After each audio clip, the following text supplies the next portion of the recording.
not really followed most of the time. Well, Bergman, journalists are not judges, but the government will make its case to journalists, as they did with the WikiLeaks publication most recently.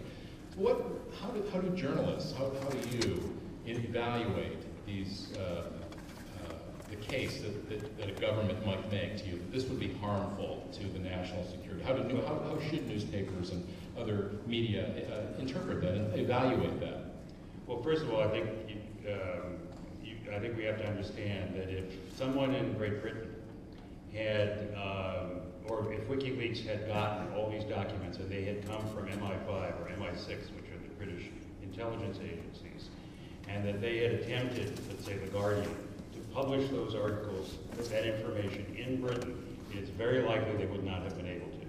That there would have been prior restraint, and there probably would have been a criminal prosecution. The United States is one of the only countries in the world where this can happen, partially because of what Dan Ellsberg did, and also because of what the Supreme Court case said about prior restraint, meaning they can't stop you from publishing. But the decision also says that if you publish, there's no guarantee you can't be prosecuted. He was prosecuted. So it's a judgment call when you decide to do this. Now, what the New York Times did, for example, as opposed to The Guardian or Der Spiegel or any of the other people who published, is that they went through a process of taking some of the documents to various U.S. government agencies as well as to the White House and said in advance, here's what we plan to publish, tell us why we shouldn't. Now, that has caused a big schism between Julian Assange and the New York Times in particular, but it's not an unusual process that goes on in reporting in this country. And the Times did change, they changed the story. I mean, they took they took certain things out, and they may have been published in other countries, but for their purposes, they made certain changes, and in certain cases, they didn't make any changes. The same thing happened with the so-called NSA eavesdropping reports that the New York Times did. They actually held on to the story for a year and did further reporting before they published. Whether you agree with that or not, it's not an unusual process in dealing with sensitive, or what I would call secret information, not necessarily national secrets, but for example, if you know as a reporter that the police are operating undercover in a particular case, and I can think of Abscam as an example, if you remember that far back. They were undercover, they had an undercover operation, the FBI, they were posing as sheikhs, they were offering money to congressmen, on videotape, some of them were putting money in their pockets, literally cash in their pockets. I ran across the operation completely by accident because of something else I was doing. I was asked to sit on the story. I sat on the story. Somebody else 3 weeks later at NBC News came across it and they ran the story.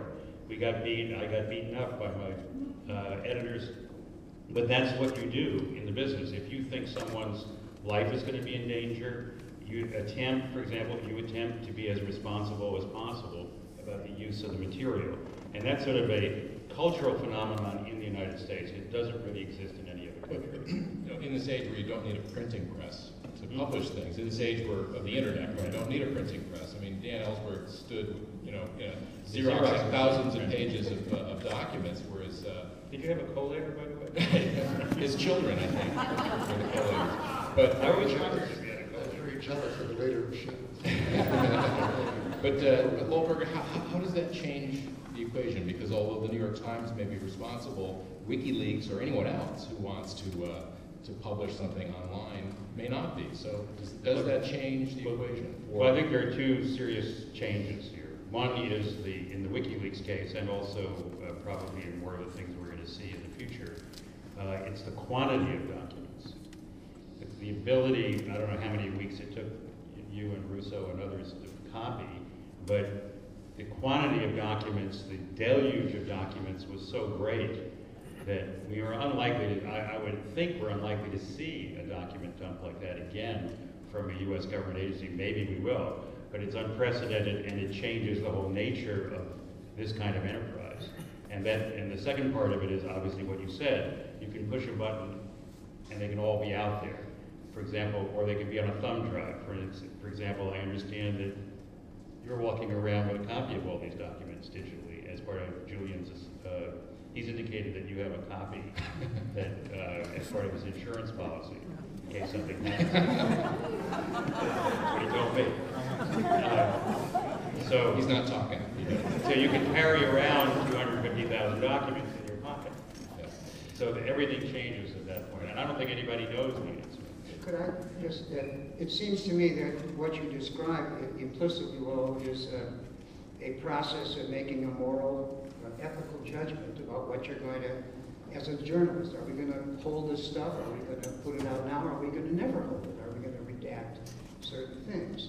And so that's a judgment that, I mean, you make within the context of your professional role. Right? I mean, you're making a, so even with respect to... It's also in conversations with attorneys, yeah, it's a question of not daring the government to do something, to show some level of, the fear is, and I think it's the unanswered question in all of this, to give the government its due, it's what's the limit here? Where does it stop? The limit of secrets. What should be secret and what shouldn't be secret? Dan Ellsberg, let me ask you, you went to work for RAND in 1959. It was the peak of the Cold War. You were working at the Pentagon. You were helping the government prepare for escalation of the Vietnam War, which presumably you thought was a good idea until you didn't think it was a good idea. Can you... No, I thought it was a very bad idea, a terrible idea. I did it because I was asked to. It was my job, and at that time I didn't question that my job might conflict with the oath I had taken to support the Constitution, which I was clearly violating the oath when I did that, as was my boss, as was McNamara, as was Lyndon Johnson, in deceiving Congress. This was not when I was working for RAND, when I was working for the Pentagon. I wasn't thinking much about the oath aspect, but I did think the escalation was a terrible idea, as did my immediate boss, who was a former law professor from Harvard. And he thought it was a disaster, even more than I did, if anything. But he worked for McNamara, so we did it. Yeah. Can you describe the transformation, the evolution of your thinking about national security versus your obligation as a citizen? You know, what was the path you traveled? We're using, as is very commonly done, security as a kind of synonym for secrecy. It does almost serve that, but there's a real ambiguity there. It begs the question to a good deal. It really implies that there is this notion that there's a conflict between security in the sense of protecting our national interests, our public's interests, in the broad sense of national security, and that goes along with keeping secrets entirely. On the contrary, the secrets that John McNaughton, my law professor boss, and McNamara and I kept as part of what the government calls national security or government policy, terribly endangered the United States, headed us into a disaster, just like the lies that got us into Iraq got us into a disaster. Or let's say the secrecy of British Petroleum about the flaws in their system, or at Fukushima right now, in corporations, in other words. Those secrets did not serve the public interest. They served the interests of particular officials, kept them from accountability, as was true in the case of Vietnam. So what I came to see by being in Vietnam was that I participated in a disaster. And as Bradley Manning is said to have said in the chat logs to Adrian Lamo, the person who turned him in, he said, I found I was actively participating in something I was totally against. Well, as I just said, McNaughton and I and McNamara came around to feel that. We spent years doing that. So the next question is, what do you do about it? And if Bradley Manning is the source of these, and I'll give him from my point of view, the benefit of the doubt on that, he's charged with that, has to be proved in court if he's to be punished for it. But beyond what he's already been punished, he's been tortured for a year now. Without having been prosecuted yet.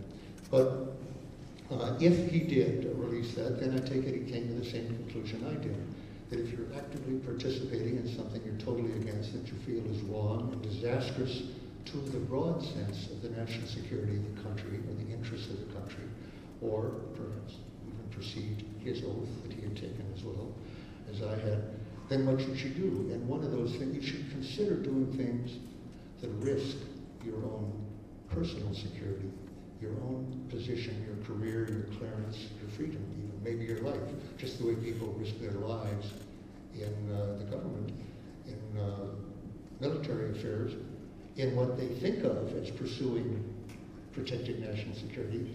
Are the soldiers who risk their lives in Iraq improving the benefits, the interests, the protection, the interests of the United States as they believe? Unfortunately, they're misled. They're not. They were endangering us, actually, by recruiting for Al-Qaeda and the Taliban, just like the soldiers in Vietnam who were risking their in Afghanistan. And earlier in Vietnam, they were not actually serving a national interest. They were serving the interests of various politicians and generals who were protecting their own job security and their image. So is your So I decided to protect the national interest, to follow my oath, actually, and to share that information with Congress, which should have had it from the beginning. Yeah. And if I'd done it earlier, who knows? Well, a war's worth of lives might have been saved. You started off, I believe, sharing it with William Fulbright, Senator Fulbright, who was chairing the Foreign Relations Committee. Right. He kept it for a while and didn't do anything with it, and then you gave it to the New York Times. Right.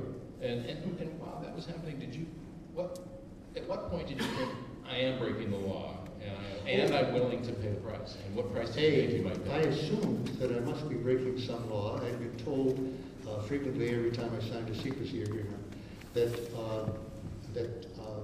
18 U.S.C. 793 paragraphs D and E, which were quoted in the agreements that I signed, forbade giving information protected by the government, classified information, to unauthorized persons, and I could be prosecuted if I did that.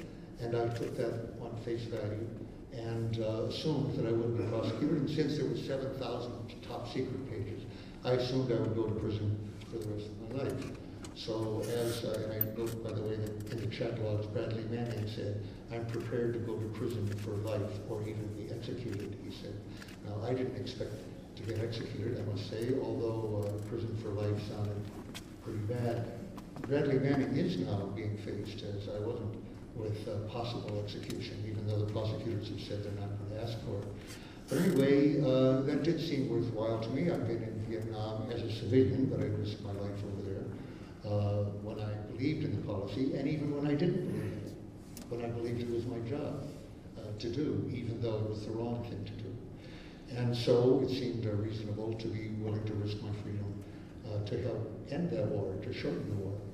Paul, what do you think about the imprisonment of Bradley Manning, and not so much, I mean, we could talk about how he's being treated or was being treated. This is on the, we're hypothetically talking as if you were the person But who was right. We don't know that. We don't know that for sure, but what kind of a case is there against him? If, you know, You have to have a statute that prohibits certain behavior. And then, if this guy's in the military, there may be, they may have more preventative powers than ordinary civil courts. I just don't know about that. They shouldn't do it. But you have to have a statute, and then you have to have good cause for thinking that this person violated the statute. And if you were a conscientious prosecutor, you would go through this legal analysis, constitutional analysis yourself, of whether you think you could constitutionally apply it to this guy. Now, I wanted to say, in parallel to that, about what Dan just said, he said he realized at some point he was complicit in the wrong thing and he had to do something about it. Now, at that point, and one of the reasons he knew that was because he knew that what the government was doing was wrong. Now, a key issue when you think about the ethics of whistleblowing, and again about the ethics of media disclosure, is, well, how do I, media is sort of easier. You don't have to know whether the government was right or wrong. You just want to